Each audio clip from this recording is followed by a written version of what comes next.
മന്ത്രി രാജൻ തന്നെ നമ്മോടൊപ്പം ചേരുകയാണ്. ഇപ്പോൾ ഇതിൻ്റെ ഒരു നടത്തിപ്പുകാരനാണ്. തൃശ്ശൂർ പൂരം ഗംഭീരമായി നടത്തേണ്ടത് നമ്മുടെയൊക്കെ ഉത്തരവാദിത്തമാണ്. നമ്മളൊക്കെ പതിറ്റാണ്ടുകളായി ഇതിൻ്റെ പിന്നിൽ നിൽക്കുന്ന ആളുകളാണ്. എങ്ങനെയാണ് ഇത്തവണത്തെ അവസാനഘട്ട ഒരുക്കങ്ങൾ? അല്ല, ഒരുക്കങ്ങളെല്ലാം പൂർത്തിയായി.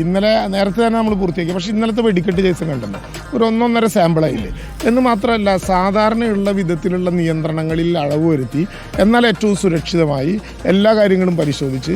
ഇവിടെ ഞാനതുകൊണ്ടാണ് പറഞ്ഞത്, ഈ മേളത്തിൻ്റെ മാത്രമല്ല പ്രമാണികൾ, നിയന്ത്രിക്കാനും പ്രമാണിമാരെയാണ് ഇത്തവണ നിശ്ചയിച്ചിട്ടുള്ളത്. നേരത്തെ പരിചയമുള്ള ഒരു നിലവാരത്തിലും ആളുകൾക്ക് പ്രയാസമില്ലാത്ത വിധത്തിലുള്ള പൂരത്തില്ല. ഇനിയിപ്പോൾ ഇവിടെ ഒരു 3 മണിക്കൂർ കഴിഞ്ഞാൽ എന്തായിരിക്കും ഈ ജനാവലി? നെയ്തലക്കാവ് ഭഗവതി എഴുന്നള്ളി വരുന്നതോടുകൂടി ഒരു ജനസഹസ്രമാകാൻ പോകുന്ന ഒരു മനോഹരമായിട്ടുള്ള പ്രദേശമായിട്ട് ഈ തെക്കേ ഗോപുരനട മാറുകയാണ്. പിന്നെ നാളെ പൂർണ്ണമായിട്ടും തെക്കേ ഗോപുരനട കുടമാറ്റത്തിൻ്റെ വലിയ കേന്ദ്രമാകും. ഇത്തവണ നമ്മുടെ കഴിഞ്ഞ തവണത്തോടു കൂടി വന്നു. ഇത്തവണ ടൂറിസ്റ്റുകൾ ഇരിക്കാൻ പോകുന്ന സ്ഥലം അതാണ്. അതായത് 123 ടൂറിസ്റ്റുകളെ നമ്മൾ സാധാരണ VIP ഗാലറിയിൽ നിന്ന് വ്യത്യസ്തമായി 123 ടൂറിസ്റ്റുകളെ ഇരുത്താൻ തന്നെ പറ്റുന്ന വിധത്തിലുള്ള തയ്യാറെടുപ്പാണ് നടത്തിയിട്ടുള്ളത്. വളരെ മൈന്യൂട്ടായി ഓരോ കാര്യങ്ങളിലും കൃത്യതയോടെ പോകാൻ വേണ്ടി കഴിഞ്ഞിട്ടുണ്ട്. ജയ്സ, നമുക്ക് തൃശ്ശൂർക്കാർക്ക് അവകാശപ്പെടാൻ പറ്റുന്നത് പോലെ ഇങ്ങനെ വലിയൊരു സിംഫണി ലോകത്തിലേതാണ് ഇത്ര മനോഹരമായി ഡിസൈൻ ചെയ്ത് പാണ്ടിക്ക് പാണ്ടി, പഞ്ചാരിക്ക് പഞ്ചാരി, ചെമ്പടയ്ക്കത്, നടപ്പാണ്ടിക്ക് ഇങ്ങനെ ഓരോന്നിനും വളരെ കൃത്യമായ ഡിസൈനാണ് ഈ പൂരത്തിൻ്റെ ഭാഗമായിട്ടുള്ളത്. ഏകദേശം എത്ര സമയമാവും? 11 കൂടിയാവില്ലേ നെയ്തലക്കാവ് ഭഗവതി 8 മണിക്ക് ശേഷം. ഒരു ചെറിയ മഴയുള്ളത് കൊണ്ട് 8 മണി 8:30 അവിടെ നിന്ന് പോന്നാൽ വിയൂർ ദേശം വഴി കടന്നിങ്ങോട്ട് വരുമ്പോഴേക്കും ഒരു 11:30 മണി നമുക്ക് ഏകദേശം പ്രതീക്ഷിക്കാവുന്ന വിധത്തിൽ നടപടിക്രമങ്ങൾക്ക് തുടക്കം കുറിക്കുകയാണ്. നല്ല ഗംഭീരമായിട്ടുള്ള പൂരമായിരിക്കും. സാമ്പിൾ തന്നെ അതിൻ്റെ ഒരു നല്ല സാമ്പിളാണ്. ഇന്നലെ ഒരു ആത്മസംതൃപ്തിയുണ്ട്. സാധാരണ നമ്മൾ അറിയാം, ഈ വെടിക്കെട്ട് തുടങ്ങുന്നതിന് മുമ്പ് അല്ലെങ്കിൽ സാമ്പിൾ തുടങ്ങുന്നതിന് മുമ്പ് നിങ്ങളുടെ പണി വളരെ ഭീകരമായിരിക്കും. കാരണം ഓരോ പ്രദേശങ്ങൾക്കും ആളെ കയറ്റി നിർത്തുന്നതിൽ, കുഴിയെടുക്കുന്നതിൽ, തുടങ്ങുന്നതിലൊക്കെ പ്രശ്നം. ഇന്നലെ ഒന്നും ഉണ്ടായില്ലല്ലോ, ഒന്നും കേൾക്കാൻ കഴിയാത്ത വിധം ഗംഭീരമായിരുന്നു എല്ലാം. അപ്പോൾ ഏതായാലും എല്ലാവിധ ആശംസകളും. ഒരു കാര്യം കൂടി ജയ്സൺ, പ്രേമികൾക്ക് എല്ലാ പൂരാശംസകളും. എത്ര പേർക്ക് വേണമെങ്കിൽ വരാം, ഇവിടെ എല്ലാവർക്കും സ്പേസ് ഉണ്ട്. ചോദിച്ചോളൂ അരുൺകുമാർ. ഓക്കെ, മിനിസ്റ്ററുടെ അതായത് നമ്മുടെ കളക്ടറും കമ്മീഷണറും ഒക്കെ ഇന്നലെ സെൽഫിയൊക്കെ എടുത്ത് നിൽക്കുന്ന കണ്ടു. പ്രത്യേകിച്ച് നിർദ്ദേശമെല്ലാം കൊടുത്തിട്ടുണ്ടോ എന്നൊന്ന് ചോദിച്ചാൽ, അതേപോലെ നമ്മളൊക്കെ അവിടെ എത്തുന്നുണ്ട്. പ്രത്യേക സർപ്രൈസും ആതിഥേയത്വം മിനിസ്റ്റർക്കായിരിക്കുമല്ലോ സ്വാഭാവികമായും. തീർച്ചയായും. അതായത് ഇന്നലെ കളക്ടറും കമ്മീഷണറൊക്കെ സെൽഫിക്ക് എടുത്ത് നിൽക്കുന്നതുകൊണ്ട് അരുൺകുമാർ ഒക്കെ വരുന്നുണ്ട്. നമുക്ക് എന്തെങ്കിലും സ്പെഷ്യൽ എന്തെങ്കിലും സംവിധാനങ്ങൾ ഉണ്ടോ എന്നാണ് ചോദിക്കുന്നത്.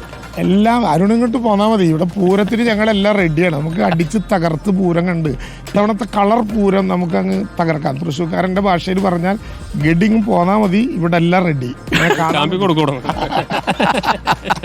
ഇവിടേക്ക് വന്ന് കിട്ടിയാൽ മതി. ആള് വരണമെന്ന് മാത്രമേ ഉള്ളൂ. അത് ഗംഭീരമായി സെൽഫിയൊക്കെ നമുക്ക് ഉഷാറാക്കാം. നമ്മളെ പതിഞ്ഞ താളത്തിൽ തുടങ്ങി, നമ്മളെ ഇലഞ്ഞിത്തറ മേളത്തിന്റെ ലൈൻ്റെ ആളുകളാണ്.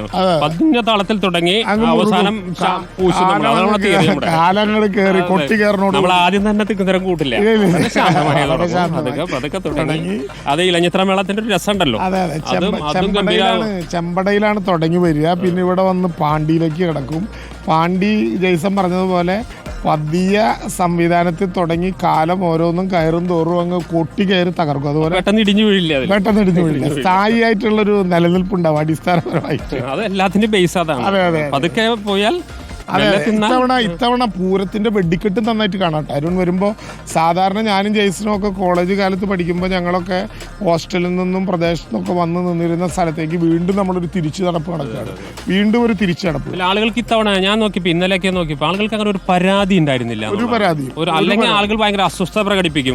കാരണം അവിടെ കടത്തിവിട്ടില്ല, ഇവിടെ കടത്തിവിട്ടില്ല എന്നൊക്കെ പറഞ്ഞിട്ട് നിരന്തരമായ ഒരു അസ്വസ്ഥത ഉണ്ടാവാറുണ്ട്. ഇന്നലെ ഞാൻ നോക്കിയിട്ട് കണ്ടിട്ട് ഒരു പരാതിയും ആളുകൾക്കില്ല. വളരെ ശാന്തമായി വരുന്നു, ശാന്തമായി പോകുന്ന സ്ഥിതിയാണ്. അതെ. നേരത്തോടുകൂടി ആളുകളെ നിയന്ത്രിച്ചു. ഇങ്ങോട്ട് കടക്കാൻ പറ്റിയില്ല. 4 മണി മുതലേ നിയന്ത്രണങ്ങളായി. ഇങ്ങനെ തുടങ്ങി ബാരിക്കേഡ് കെട്ടി, വടം കെട്ടി, ഇങ്ങനെ വലിയ പരാതി ഉണ്ടാവും. ഇന്നലെ ആ പരാതികളൊന്നും ഉണ്ടായില്ല. 5 മണിയാകാതെ ഒരു തടസ്സവും വേറെ സൃഷ്ടിച്ചില്ല. അത് കഴിഞ്ഞിട്ടും ആളുകൾക്ക് വരാൻ തടസ്സം ഉണ്ടായിരുന്നില്ല. വണ്ടികളൊന്ന് തിരിച്ചു വിട്ടു. പിന്നെ തുടങ്ങുന്നതിന് 1 മണിക്കൂർ മുമ്പാണ് ഒരു ആളുകളുടെ കൂടി അഭിപ്രായപ്രകാരം കയറാൻ പറ്റാത്ത സ്ഥലം ഏതെന്ന് മാർക്ക് ചെയ്യാൻ ബാരിക്കേഡ് വെച്ചു. വളരെ കൃത്യമായിരുന്നു. അത് തുടർച്ചയായിട്ടുണ്ടാകും. ആ ഒരു നിരീക്ഷണം, ഓരോ പോയിന്റിലും നമ്മൾ ആ നിരീക്ഷണവും വളരെ കൃത്യമായിട്ടുള്ള സംവിധാനങ്ങളുണ്ടാകും. ഒരു ചെറിയ പ്രയാസവും പ്രതിസന്ധി ഉണ്ടാകില്ല. സത്യത്തിൽ പൂരത്തിന്റെ ഒരു ശാന്തത ഇന്നലെ അനുഭവപ്പെട്ടു. ആ ശാന്തത 7-ാം തീയതി വൈകിട്ട് വരെ ഉണ്ടാവും. അല്ല, നമ്മൾ എത്രയോ കാലമായി ഇതിൻ്റെ ഒപ്പമുള്ള ആളുകളല്ലേ. സത്യത്തിൽ ഈ പൂരത്തിൻ്റെ തലേ ദിവസത്തെ സാമ്പിളിലൊക്കെ ഇത്ര ശാന്തമായിട്ട് നിന്ന് കാണാറില്ല. ഒന്ന് തിരുവമ്പാടിയിലേക്ക് ഓടും, ഒന്ന് പാറമേക്കാവിലേക്ക് ഓടും, പിന്നെ അതിൻ്റെ പ്രയാസങ്ങൾ, പ്രശ്നങ്ങൾ, ഇതെല്ലാം തീരാവുന്ന വിധത്തിലുള്ള നവ്യാനുഭവങ്ങളുടെ ഒരു നല്ല പൂരമായിട്ട് മാറിക്കഴിഞ്ഞിട്ടുണ്ട്. അതാണ് അതിൽ ഏറ്റവും പ്രധാനപ്പെട്ടത്. എന്തായാലും ഗംഭീരമാവട്ടെ, നമ്മളൊപ്പം ഉണ്ട്.